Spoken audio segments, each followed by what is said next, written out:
Yeah. So when it comes to your early inspiration, like what inspired you to be gravitated towards boxing?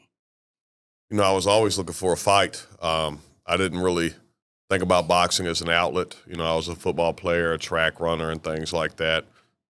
And I was fortunate enough to be watching ESPN Classic one day and see a black and white footage of Muhammad Ali running.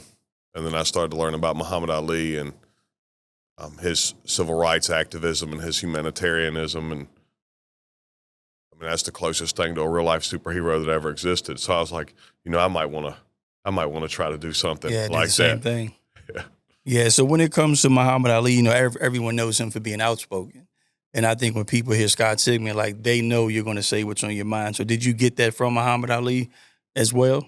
I wish I was as smooth as him. I wish I was as, even when he was vicious, he was kind, and I don't have that same tact. I think there's just a couple of things when you think of Ali, unless you've seen a lot of footage of him. Mm-hmm. You've never seen him throw a body shot. I have, but most people think about it. He didn't punch to the body a lot. Yeah, you're right. And also he didn't use a lot of profanity. And unfortunately, I'm not blessed with not using profanity the way that he was. Gotcha. So when you broke down your record, so you have a total of 50 plus fights. So which one of the fights stand out as one of your most defining moments of your career, and why? The rematch with Jesse Nicklow. I think I was probably 8-1 when we fought in Baltimore. He wanted a close decision. Mm-hmm. He definitely deserved to win the fight. Jesse and I became friends after that, but I had always wanted that rematch, and he granted me the opportunity to have that rematch in 2014. I believe we had it here in Lynchburg. We did back then, I think it was like a $65,000 gate, maybe a $70,000 gate. That was 14, so that's a lot. That's a lot of money that we generated for that fight. I performed excellently. I didn't have any injuries going into that fight, which is very rare. Over 55 fights, I think it's happened maybe twice. I beat him all 10 rounds and knocked him out with like a minute left. So, it was an excellent performance for me, and that was unfortunate for Jesse. Gotcha. So did he win the first match? Yes, he did. Okay. He won the first match. I think he won 98-92, so he beat me like 8 rounds to 2 or 7 rounds to 3. He beat me pretty handily. Gotcha. So what did you learn from that to get prepared for that rematch? Well, it wasn't really the first fight that taught me. I had kind of a God complex early in my career, even like when I fought Pavlik. Pavlik's one of the best middleweight champions in the history of boxing, and I just thought to myself, how dare this guy? Like, does he know who he's fighting? But it was, I was foolish. But the real thing that prepared me for Jesse was he had reached out to me after we had that fight in March to get ready for this guy named Julius Kennedy from Ghana. And in training for that, I realized my jab was a little better than Jesse's, it being his sparring partner. And Jesse actually out-jabbed Julius in that fight. Jesse ended up having a draw with Julius. I ended up fighting Julius that December. Boxing on the Beltway actually ruled those 3 fights the Beltway, the best fights on the Beltway that year. And, realizing Jesse had out-jabbed Julius and that I had out-jabbed Jesse in sparring. I sparred Jesse for that fight. I out-jabbed Julius. So I knew that the deciding factor between me and Jesse where I had the advantage was the jab. And so I believe the rematch took place like 4 years after that, but I just stuck in my head. So I made a game plan specifically to out-jab him and stay away from him and stymie him on the inside by tying him up. Gotcha. So when when a lot of people do research about you, like they'll be surprised that you're kind of self-coached at times.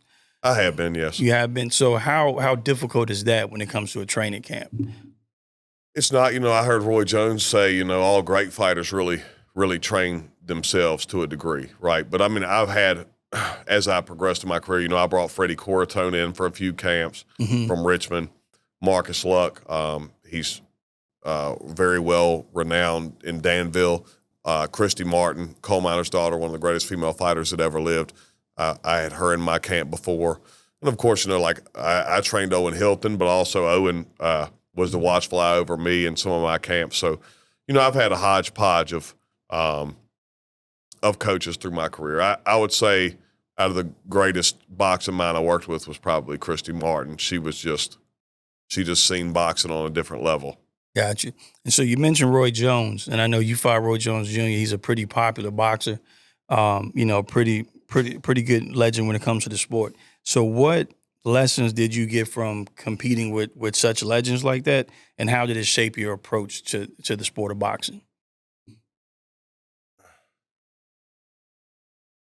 It took a while. I fought Kelly Pavlik, middleweight champion of the world. Then I fought Gavril, who almost beat Benavidez. I fought Matt Korobov, middleweight champion of the world. And, of course, you mentioned I fought Roy Jones Jr., one of only two men to have been the middleweight, super middleweight, light heavyweight, cruiserweight, and heavyweight champion of the world. And, you were around me a long time ago, John, so you know that it took a lot, but they humbled me. Gotcha. So I've learned humility. And even as great as Roy is, he doesn't carry himself in some way like he's better than the other man.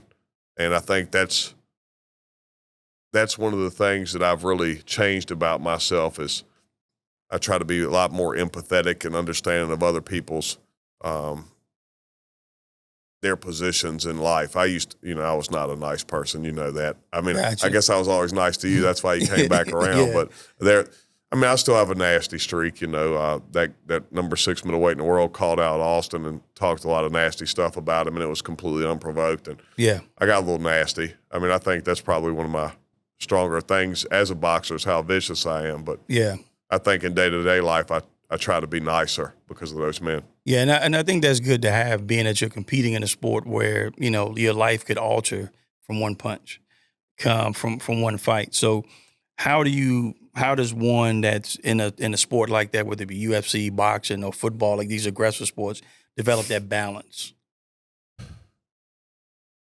That's a good question. I always say, in like Austin DeAnda, I feel like he's not quite mean enough. But I always remind him, if this guy that you're fighting had the chance to kill you to get this purse, he might do it. So you'd rather be the one doing the hurting than receiving it. Yeah. That's the basic realism of it. I never wish. I'll say I never, but the vast majority of the time when I fight another combatant, I don't wish permanent harm or injury on them. Yeah. Yeah. So when we talk about your titles and triumphs, how did it feel to win titles like the WBC United States Super Middleweight Championship? Well, I was the first one, that I won that maybe in February of 2012. I think I fought Jimmy Campbell. I think I defended that title maybe 15 days later against Jonathan Reed.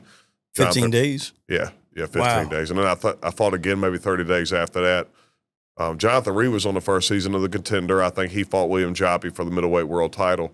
The thing I remember the most about Jimmy was he was from London, but he had served time in jail in the United States. He was a United States citizen at the time. Jimmy's passed away now, but may he rest in peace. But Jimmy had met John Gotti Jr. in his time, and John Gotti came down to Greensboro and watched us fight. I had no idea who it was at the time. John came in the back and dapped me up after the fight, so that was interesting. But I think winning that, it was nobody ever thought I could. So I guess there was some vindication there, and for me and the people around me that had believed in me, because for whatever reason, now I've tapped into the resources of the people around here that love boxing and love to see people do well. But this city and this region is full of haters. So Yeah, it is. It was good to make. I like disappointing them. Yeah. So is that one of your driving motivations? It used to be. Yeah, it used to be. I don't care about that anymore. That stuff's not real. Yeah, like you're right. the hate's not real. Yeah. The only real thing is love, right? Yeah, you're right. And I think it's easy for people to judge what I call coaching from the stands, right? Because I think boxing as a whole, it's a different monster within itself. And I know it's kind of hard when people are criticizing you that probably would never step foot in the ring, that won't go through a training camp, and that amount of sacrifice. So could you talk about the amount of sacrifice with you having a family that you would have to put forth when you're doing a training camp? Yeah, you know, that those types of things used to really bother me, you know, the people that never had boxed.